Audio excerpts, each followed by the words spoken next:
Assalamualaikum warahmatullahi wabarakatuh. Salam sejahtera untuk kita semua.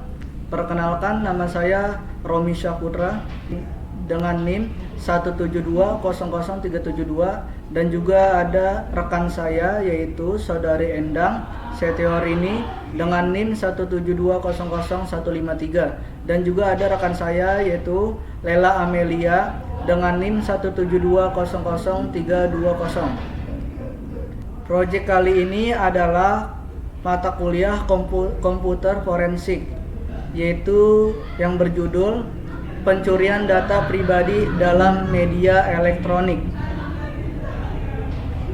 Latar belakang: kemajuan ilmu pengetahuan dan teknologi membawa berbagai implikasi kompleks dalam kehidupan manusia dan hubungan antar negara. Munculnya beberapa kasus cybercrime di Indonesia, seperti pencurian kartu kredit, hacking beberapa situs, menyadap transmisi data orang lain, misalnya email, dan memanipulasi data dengan cara menyiapkan perintah yang tidak dikehendaki ke dalam programmer komputer. Cybersecurity adalah kumpulan alat, kebijakan, konsep keamanan, perlindungan keamanan, pedoman, pendekatan manajemen risiko, tindakan pelatihan, praktik terbaik, jaminan dan teknologi yang dapat digunakan untuk melindungi lingkungan siber dan organisasi dan aset pengguna. Cybercrime ini terjadi karena ada kemajuan di bidang teknologi komputer atau dunia informasi dan teknologi, khususnya media internet. Maraknya tindakan kriminal di dunia maya tergantung dari sejauh mana sumber daya baik berupa hardware dan software maupun pengguna teknologi yang bersangkutan mempunyai pengetahuan dan kesadaran tentang pentingnya keamanan. Identifikasi masalah. Bagaimana kewenangan Badan Siber dan Sandi Negara dalam menangani kejahatan digital atau cybercrime? 2. Apakah yang menjadi hambatan dan upaya Badan Siber dan Sandi Negara dalam menangani kejahatan digital cybercrime berdasarkan Peraturan Nomor 53 Tahun 2017 tentang Badan Siber dan Sandi Negara? Tujuan penelitian: untuk mengetahui, mengkaji, dan menganalisis tentang kewenangan Badan Siber dan Sandi Negara dalam menangani kejahatan digital cybercrime berdasarkan Peraturan Presiden Nomor 53 Tahun 2017 tentang Badan Siber dan Sandi Negara. Untuk slide selanjutnya akan disampaikan oleh Saudari Endang. Saudari Endang, dipersilakan. Ya, terima kasih kepada Saudara Romi. Selanjutnya akan diteruskan oleh saya, Endang Setiorini. Pembahasan pencurian data pribadi dalam media elektronik adalah kegiatan ilegal di mana individu atau kelompok mencuri informasi pribadi orang lain yang disimpan atau ditransmisikan melalui perangkat elektronik seperti komputer, ponsel cerdas, atau jaringan komputer. Ini merupakan ancaman serius terhadap privasi dan keamanan informasi individu, serta dapat memiliki konsekuensi yang merugikan seperti penipuan identitas, penyalahgunaan keuangan, dan pencurian identitas.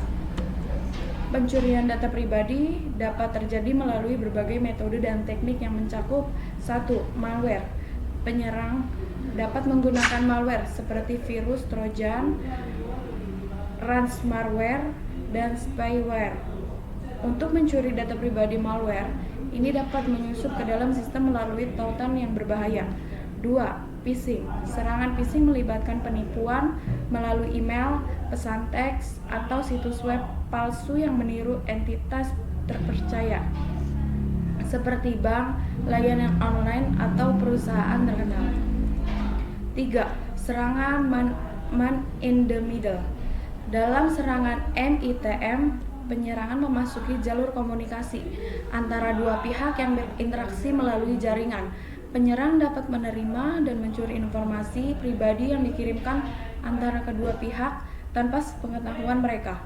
4. Serangan brute force. Serangan brute force melibatkan penyerang yang mencoba semua kombinasi yang mungkin untuk menebak kata sandi atau kode akses Jika kata sandi yang lemah atau tidak memadai digunakan, penyerang dapat dengan mudah mencuri data pribadi. Untuk melindungi diri dari pencurian data pribadi dalam media elektronik, berikut beberapa langkah yang dapat diambil. 1. Kesadaran dan pendidikan. Pahami resiko yang terkait dengan penggunaan media elektronik dan belajar tentang praktik keamanan informasi yang baik. Pendidikan dan kesadaran tentang ancaman keamanan dapat membantu individu mengenali potensi serangan atau mengambil langkah-langkah pencegahan yang tepat. 2. Penggunaan kata sandi yang kuat. Gunakan kata sandi yang kuat dan unik untuk setiap akun online. Kombinasikan huruf besar dan kecil, angka dan simbol untuk meningkatkan kekuatan kata sandi.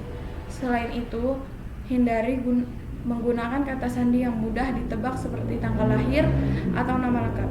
Selanjutnya akan diteruskan oleh Saudari Lela Amelia. Oke, terima kasih untuk Saudara Endang. Di sini saya Lela Amelia akan melanjutkan membaca slide. Keamanan jaringan dan perangkat. Selalu pastikan bahwa perangkat lunak keamanan yang terbaru telah diinstal pada perangkat elektronik Anda, termasuk perangkat lunak antivirus, firewall, dan pembaruan sistem operasi terkini. Juga hindari terhubung ke jaringan Wi-Fi publik yang tidak aman dan gunakan koneksi internet yang transkripsi jika memungkinkan. Serangan phishing. Jaga kewaspadaan saat menerima email, pesan teks, atau panggilan telepon yang mencurigakan. Jangan pernah mengungkapkan informasi pribadi melalui komunikasi tersebut kecuali Anda benar-benar yakin keasliannya. Kasus-kasus pencurian data pribadi di Indonesia. Kasus pencurian data pribadi melalui media elektronik atau sering disebut sebagai kejahatan siber telah menjadi masalah yang signifikan di Indonesia, seperti halnya di negara-negara lain di seluruh dunia.